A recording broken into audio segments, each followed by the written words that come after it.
In 1923, a woman in Germany walked into a bakery with a wheelbarrow full of cash. Not because she was rich, because that's how much bread cost. And when she came back out, someone had stolen the wheelbarrow and left the money behind. It wasn't worth taking. That sounds insane. But it actually happened. And it raises a serious question. How does money become so worthless that people won't even bother stealing it? Because this isn't just a story about Germany. It's happened multiple times. In different countries. In completely different eras. And once you see the pattern, it becomes a lot harder to ignore. So what actually causes a currency to collapse like this? And more importantly, could it happen again? Most of us are familiar with inflation. Prices go up slowly. Your groceries cost a bit more. Rent increases every year. It's frustrating, but manageable. Hyperinflation is something else entirely. Economists define it as prices rising more than 50% per month. Not per year. Per month.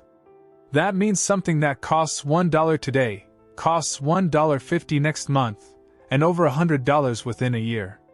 And in extreme cases, prices don't just rise monthly. They double daily. Entire economies start to break down. Savings disappear. Salaries become meaningless. And money stops functioning the way it's supposed to. To understand how this happens, we need to look at real examples. Let's start with Germany, in the early 1920s. After World War I, Germany was left with massive war reparations. An amount so large, the country simply couldn't afford to pay it. So instead of raising enough revenue, the government started printing money. At first, nothing seemed wrong. People were still getting paid. Businesses were still running. But slowly, prices began to rise. Then faster. Then uncontrollably. By late 1923, the numbers became almost impossible to comprehend. $1 was worth trillions of German marks. Workers were paid multiple times a day, because their wages lost value within hours. People spent money as quickly as possible, because waiting even one day meant it would be worth less. And life savings, built over decades, were wiped out almost overnight. Families who thought they were secure suddenly realized their entire life's work could no longer buy a single week of survival. But here's the detail most people miss. The people who managed to survive financially weren't the ones who saved more money. They were the ones who moved out of currency and into real assets early enough. That's the difference. But maybe that was just a post-war disaster. An extreme situation that doesn't apply today.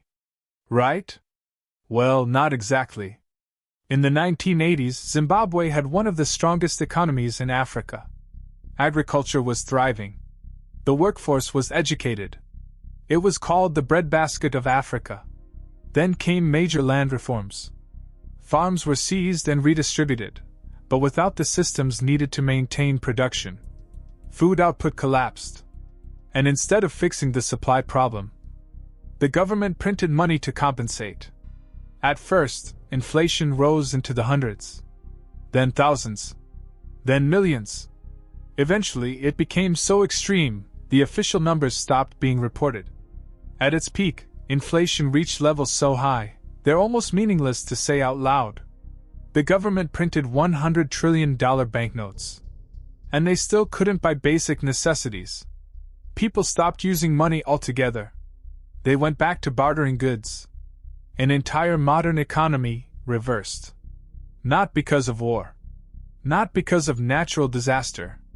But because of a chain reaction that started with one decision. Two completely different countries. Two different time periods. Same outcome. So what happens when this pattern repeats in the modern world? Venezuela once had one of the largest oil economies in the world. For years, that oil wealth funded massive government spending. But it also created dependence. When oil prices crashed in 2014, the system couldn't sustain itself. And once again, the response was the same. More money printing. Between 2016 and 2019, the money supply exploded. Inflation reached into the millions of percent. Basic goods disappeared. Hospitals ran out of medicine. Millions of people left the country just to survive. And just like before, the people hit hardest weren't the richest. They were the ones who trusted their savings to hold value. Now step back and look at all three. Different countries. Different leaders. Different excuses. Same ending. But the collapse always follows the same path. First, spending grows faster than the economy can support. Second, money is printed to hide the gap.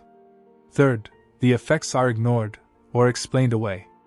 And then, slowly at first, and then all at once, the currency stops doing its job. Not as a number, but as something people can trust. So what does this actually mean for you, today? It doesn't mean panic. This isn't a prediction about any specific country or economy. It's a lesson history keeps repeating, and one that's worth understanding. It doesn't mean collapse is coming tomorrow. But it does mean something important. The value of money is not fixed. It depends on decisions, systems, and trust. And history shows that trust can break. Not always suddenly. Sometimes slowly, quietly. Until one day it's obvious. And by then, it's already happened. Because in the end, the biggest risk is not losing money.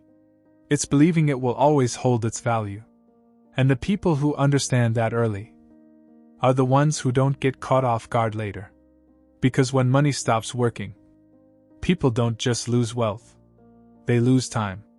And time is the one thing you can't get back. If you want me to break down any one of these stories in detail, let me know in the comments. And if you're interested in how this connects to today's global economy, make sure you subscribe my channel and turn on the bell icon so you don't miss what's coming next. Because the next video might surprise you. Thank you for watching. I'll see you in the next video.